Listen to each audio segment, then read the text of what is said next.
welcome to my live. My name is Tabitha Lowdon and I'm a photographer and content creator. And tonight I'm interviewing Cara Beltrame, who is come from many different industries. Welcome, Cara. Thanks, Tabitha, for having me. I'm very interested in all of the different things that you've done, coming from working at SBS and then changing careers, and I'm just wondering if you can give a short explanation of the different things that you've done and what you're doing at the moment.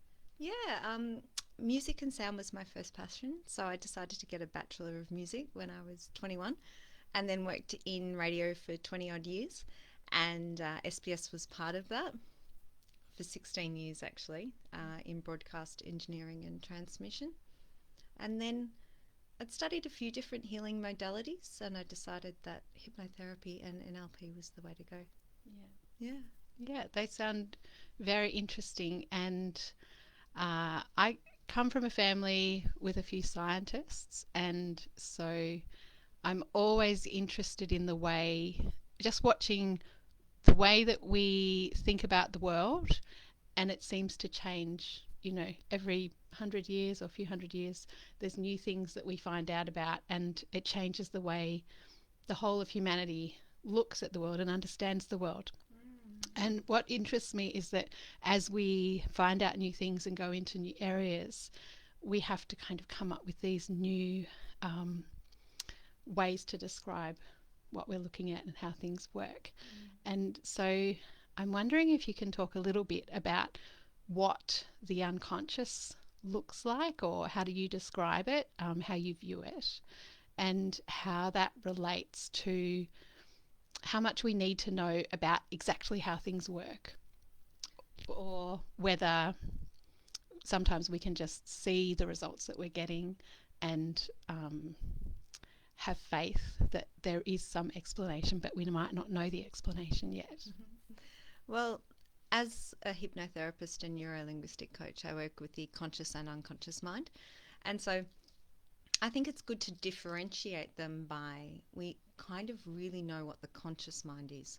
The conscious mind are our individual thoughts, our conscious processing, and some of the beliefs that we have. And so if we think of our unconscious mind, it can be tremendously powerful and resourceful, but it also can be very destructive and limiting. And so what we do through the process of hypnosis is we calm and relax the conscious mind so it's not doing that. Then what we do is we speak to the unconscious mind, which is very powerful. It's infinite in that it wants us to thrive and survive, and it wants for us to have the best result in our life as well. So I speak directly to the unconscious mind. A lot of that internal processing happens in the background. And so the unconscious for me feels like a deeply connected place in the center of me. And sometimes I like to describe it as a calm, kind of still lake or bay. And I don't know if other people think of it like that as well, but it's a deeply resourceful, peaceful place that's full of healing for me. Just to explain, I met Cara fairly recently at a party at Fern Millen's place. And then I looked her up and found out a little bit more about her hypnotherapy, and was really interested because I've done hypnotherapy before. And so I joined your group that you run, free weekly hypnotherapy gatherings for people. And what I found was I think I'm very easy to hypnotize. Great. And when I've had a session of hypnotherapy, I wake up and it feels different from when you've been asleep. The way I would describe it is it feels like you've just been in the rain and the rain has washed all the way through you, and you seem filled with energy and lightness. So I'm really appreciative about that. And I know that there are so many people, because you are a quite in-demand therapist, and I just imagine all of the people's lives that you've touched and all of the amazing things that you know, when you're healing trauma, you can completely turn around somebody's life. And I just think that what you're doing is just such a helpful thing for so many people and would have so many ripples. And also what I find when I do the session with you is that you just have this aura of peacefulness around you, and it's your voice is amazing. So, so I guess one of the questions I wanted to ask you about in your therapy and in your chosen field of helping people is that what I find with therapists is that if they have been through similar things, if they've been through various types of trauma, they seem to me to be much more effective at what they do. And I'm wondering whether you can think of an example where you felt that because of your personal experience, your lived experience, you've been able to help the person more directly. And I wonder if you can speak about something like that. Oh, absolutely. And I think that it's so important to be relatable for people. And I'm very open and vulnerable about my personal experiences. I suffered many years of eating disorders and was in recovery for that. And so that gives me a huge amount of experience and knowledge to be able to draw on when I help people try to lose weight or deal with habits and addictions. And so, yeah, I'm really open about that. I also work with a process called eye movement desensitization reprogramming, which is for people who have experienced trauma or PTSD, post-traumatic stress disorder. I became quite good at performing this exercise until because I had it done on me. And I'm very open about that. Yeah. I have heard a lot about the eye movement desensitization reprogramming, and I haven't had it done. I have wanted to have it done, but I know some people who've had it and they just, they rave about it. So I'd love to hear a little bit more from you about why you think it works and what you've found during your time using it. It's really interesting. I was taught how to do EMDR when I was studying hypnotherapy and NLP. And what it does basically is it's an eye accessing cue and it's an exercise. And basically what happens when a person experiences a trauma is that the memory of that experience sits in their present and it is experienced as flashbacks, right? And so what happens is often when we have a memory, and we have many memories, usually our memories from the past sit in our past, in our timeline. So if you think of your timeline and you think of your past being behind you or perhaps slightly to the left for some people, for people who've experienced trauma and are suffering from PTSD, their flashback will be in their present. So the present will be in front of them, perhaps sometimes to the right. And so what happens is that that traumatic event that they've experienced actually is then remembered as being just as intense and traumatic for them in the present. And what it does is it sets off a series of different physiological responses in the body. It gets the sympathetic nervous system activated where we fall into that fight, flight or freeze mode. What EMDR does is that it removes that stored trauma through the eye accessing cues. And what happens is that the unconscious mind filters and processes that memory. So what happens when we have a trauma, and the reason why it's so intense, is that our memory, which is our senses, our sounds, sights, smells of the experience, is then combined with the different emotions. And we call that catalepsy, where it's stacked on top of each other. Through the process of EMDR, what we do is we remove the emotion from the sense, and then what it does is the unconscious mind processes that memory and puts it in the back of the timeline, and it removes the emotion from the memory. So it's remembered almost like a photo. It's almost like you're just looking through a photo and all the emotions are removed and unstacked, so the catalepsy is removed from that memory. And then the flashbacks often stop occurring. It's totally amazing. Amazing, and so many people that would benefit. I think it's it just sounds like a therapy that it's obviously gaining respect more and more, and it's quite an old therapy. Yeah, Francine Shapiro invented it in the 80s, and Yeah. she was a psychologist and doctor. Yeah. Yeah. So it's amazing process, and basically what happens is the processing happens in a person's unconscious mind. They access their own healing resources. Mm. And as a facilitator in that, I allow a person and help a person to be able to do that. But as you said, yeah, it changes so many people's lives, not just the person who I'm working directly with, Yeah. but their friends and family, all the people Yeah. that they touch. But it's their healing resources that are deep within them, which are accessed and engaged. Yeah. Yeah. Yeah. Oh, beautiful. Mm-hmm. I have a question about when you're dealing with people. Clearly, a lot of the people who come to you have had really difficult times that they've been through and really stressful times, and might even be still showing the stress in their body. So, how do you, as a healer, cut off from that? Like, how do you, at the end of the day, blow the candle out and go home and not be affected by what you've been witnessing during the day? That's a great question.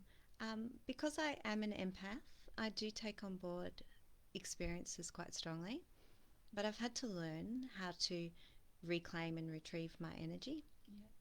What I tend to do is be quite methodical about having personal self-care and doing the things that work for me. Mm-hmm. I also write a lot of notes, so I'll write those notes down, and then they're out of my mind and they're in a physical form, and so then I can, in my mind, I can let go. Yeah. And then I practice the process of kind of cutting the cord, but with love and light, like with love and grace, knowing that in order to do that, I am actually becoming a better therapist and actually helping them more as well. Mm. And so then once I've kind of done all those things, then I'm able to be more present for them next time. Yeah. Yeah. Yeah. Okay. Yeah.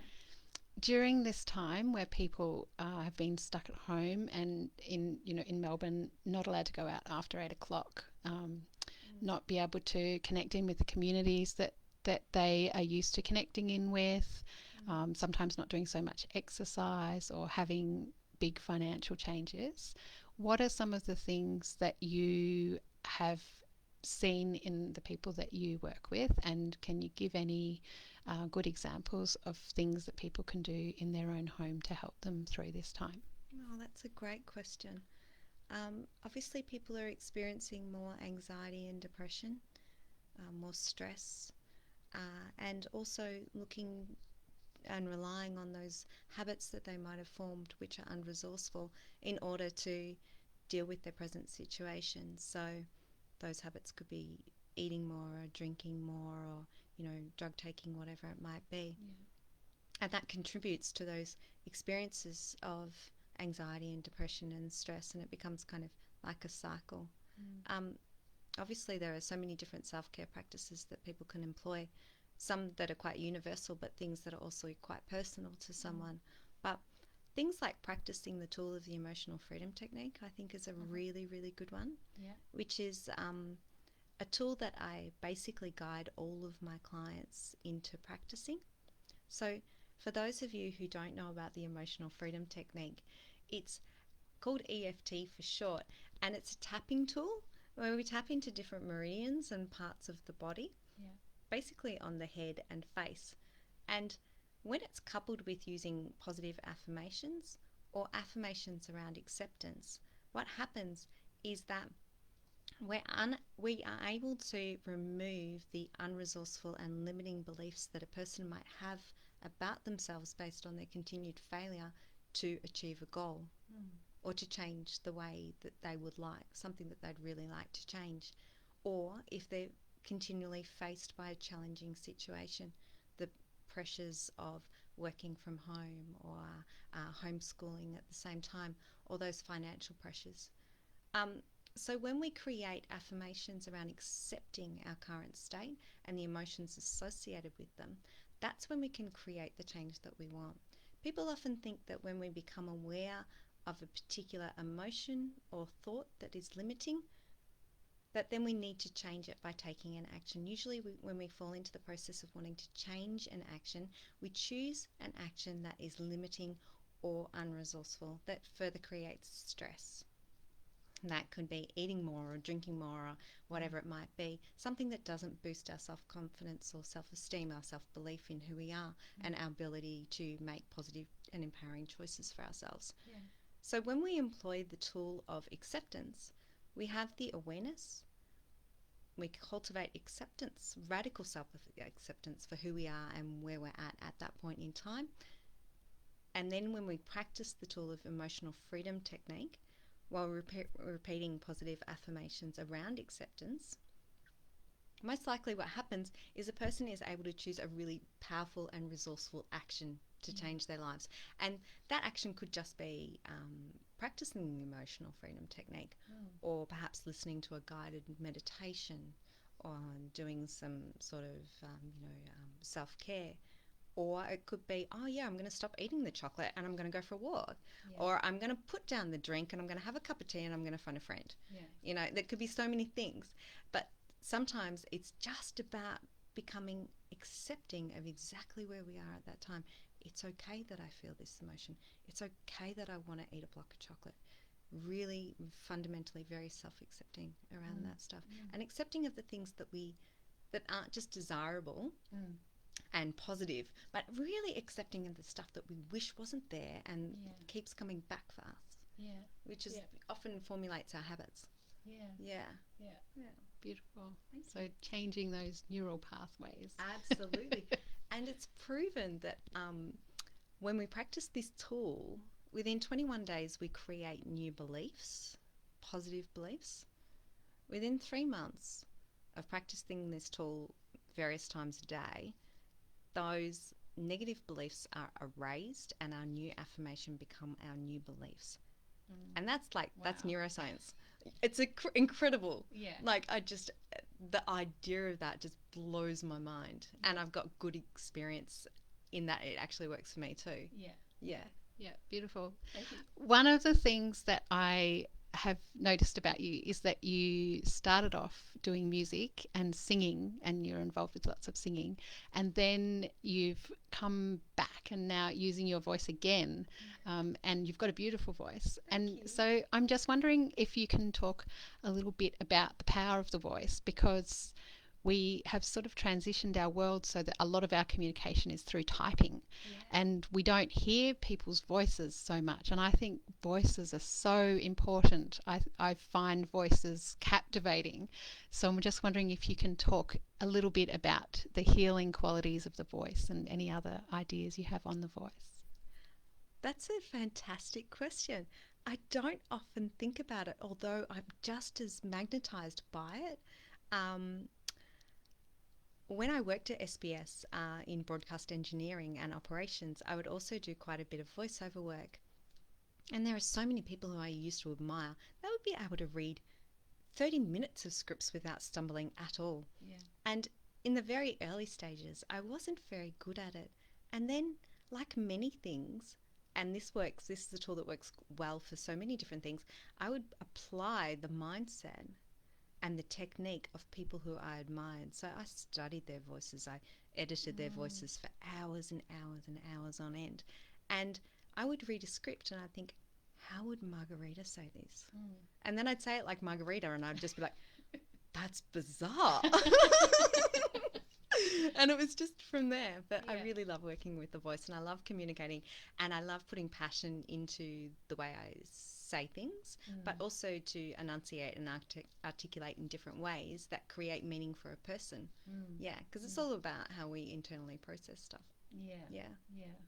And it's just so soothing. I bought one of your sleep hypnotherapy tracks, and it helped because I was really having a lot of trouble with my sleep, and I found that just putting that on every night, and not necessarily sitting up to do it as hypnotherapy, but using it to help me go to sleep, was really, really therapeutic. And because sleep is just so important, I know that sleep is one of the things that you do work with people, and I'm wondering if you can say a few things about how important it is, or what can be done with sleep to make people's lives better? Sleep is fundamentally important, and the reason why I studied sleep coaching was because I had tremendous trouble myself. And so, as kind of faced and talked about earlier, is that we are a great test case for our own experience, right? So sleep is a challenging one, but when I studied sleep and sleep hygiene and different sleep practices that work for people, it was really good to understand how the physiology and patterning and how our own kind of bio makeup really affects the way we do sleep and the different categories of the people who sleep. So I studied through Mindvalley, and they categorize different sleepers into different. So they don't talk about early birds; they talk about lions. So they use these metaphors around mammals. And people like me who are insomniacs are dolphins, because we sleep with half our mind awake and half of it switched off. And we also sleep for a critically low and small amount of time, which is awful because I'd love to be a lion, but I'm not. And then there's other ones like wolves are the night owls. So you might find that you're a wolf. I'd say, yeah. Anyway, sleep is incredible, and there are so many different tools and practices and techniques that can be used to create really good sleep hygiene and to regulate the sleep patterns. And things like the hypnotic audios as well are pretty good at getting a person's mind and body to really switch off and slow down and get them into that place of rest, and to also feed powerful suggestions through the hypnotic process to be able to calm and relax the unconscious mind and activate it into being able to create the change, because often we ruminate, and that process of rumination is the thing that stops us from our mind switching off and having the rest that we need. And so when we dissolve those triggers, then a person can more easily get the rest that they need. When I talked before about believing that I'm somebody who's easy to hypnotize, it's good because it means that I can go into a deep hypnosis, which can be helpful. But does it also translate to being somebody who gets talked into things easily by others in your waking life? Does it correspond? Do you know if there's any relation between those? I don't actually, but covert hypnosis is something that can be done, and it's not ethical. So yeah, definitely. Do you think that people do it in their lives unconsciously because they found that that's something that gets things for them? Have you ever, or do you know whether there are many people out there doing it? Well, I mean, I'm a bit like you. I'm a little bit of a kind of open, curious person, and I think that that's a great way to be. Obviously, there are people out there who manipulate other people for different reasons, but yeah, it's an interesting one, isn't it? I mean, it's used in, the community at large so frequently. Like it's used in advertising and TV programming, sales, all sorts of things. Neurolinguistic programming, which is the conversational form of hypnosis, is particularly effective. It can be done in a waking state, and it can be done in a way that a person doesn't actually know that it's being done for them or to them. If a practitioner like myself is doing it in a way that allows a person to achieve their goal state, then it's a really, really good thing. Because I don't necessarily need to put someone into a hypnotic trance to be able to allow them and facilitate them to create the change that they need.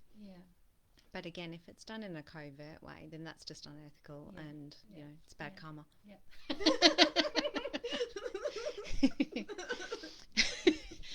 One of the questions I had was, I have this idea that people who have been through a traumatic experience, often if they come out of it well, they are really well equipped to then teach other people about it, and often have more of a sense of compassion or understanding, or not judging people as much. So I'm just wondering if you've thought about that in relation to yourself. Did you find that having had difficult experiences when you were younger and then coming to the realization that you want to heal people. What's the relationship between looking after people and compassion and traumatic experiences?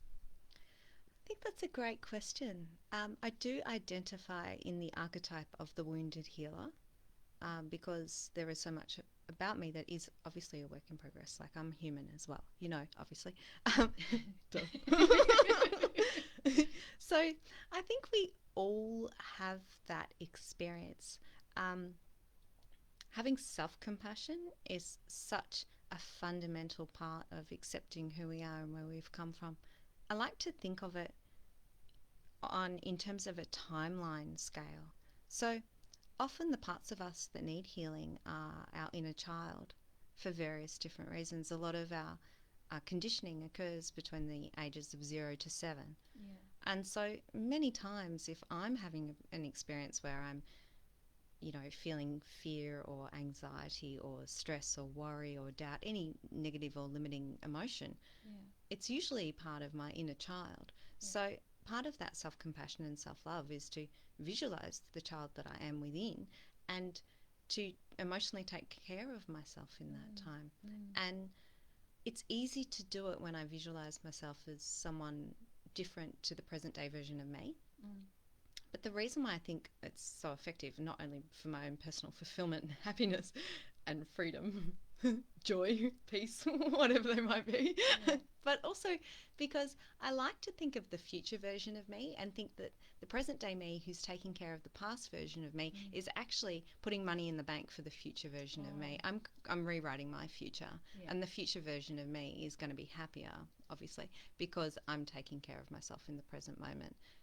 And when I think about it as a duty to myself for the different versions of me in different times and places, then I'm more easily able to access a place of healing from self-compassion and self-love. Yeah, that's a really interesting way of thinking about it, as a duty to yourself. I really like that. Thank you. And you're serving yourself. Nice, right? Yeah, beautiful. I am wondering, because we're up to 27 minutes. Oh, wow. Can you please, if people would like to get to know a bit more about what you do, or even if they're interested in becoming involved in your group that you hold on Thursday nights, could you please let them know how they can do that? Yeah. So since about March, I've been hosting guided hypnotic meditations on Thursday nights. And I did that because we kind of had that first lockdown. And there was so much that was unknown about what was happening. So many people are experiencing struggles, both financial and logistical, but also in terms of their own mental health at the moment. And so I thought, well, what's the best way of kind of reaching out to people and creating a community and allowing them free access to healing? So I established the guided hypnotic meditations for Thursday nights. It's at 8 o'clock. And it's free and open to anyone who would like to come. And each week we focus on a different theme. So content that is quite generic but also relatable for everyone. Also content that isn't too heavy. So we don't go into a lot of that past trauma or any kind of healing that's required by looking through the past, through the timeline or the matrix or anything like that. We keep it quite light, but that's also super effective in allowing people to create change, and it's also safe for them to do in their own homes as well. So I've been loving it, and I love the fact that you've been coming along, and it's just super rad. And if anyone wants to find me on Rest Easy Hypnotherapy, then you can send me a message and I can send you the email to the Zoom link if you send me an email. Beautiful. I really love it. I love it too. Out of it. It's so fun. And I always get on there and I'm like explaining concepts, and then we do the guided hypnotic meditation and I'm really chilled out, and then afterwards I ask how many of my friends fell asleep and we all have a big laugh. If we're still awake. That's right. Sometimes I feel like I've got to tap on them little screens. No. Yeah, it's beautiful. So thank you very much for all that you do, and I really appreciate that you're taking such a really important role in what you do in your life and helping people. It's a beautiful thing to be doing. Thank you so much. I get so much out of it, and I think that's one of the biggest things is seeing people make the change that they need in their lives. It's particularly because we can all see the beauty in someone, and and it's just overwhelmed by our experiences and our negative thought patterns and beliefs and the ways we speak to ourselves and relate to ourselves. Yeah.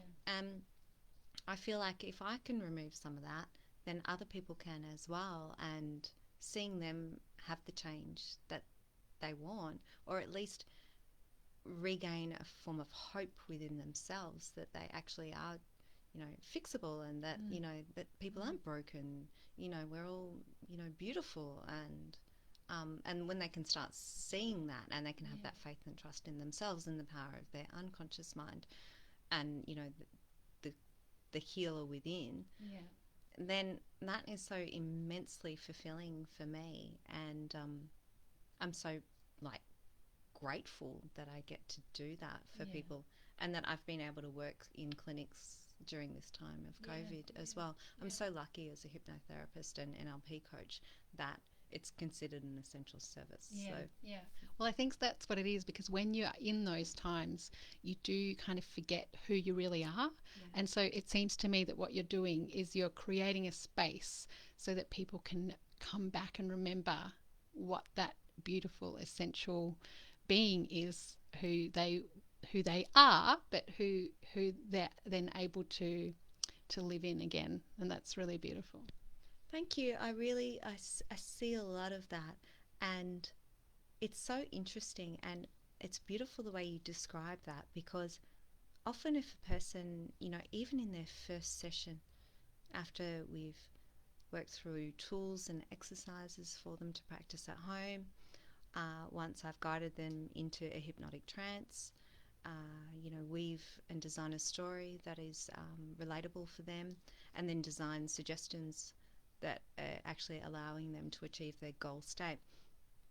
When I reorientate a person and they look so calm and relaxed, and they've just got this sense of peace, like deep peace and often I say to a person, this is your true nature.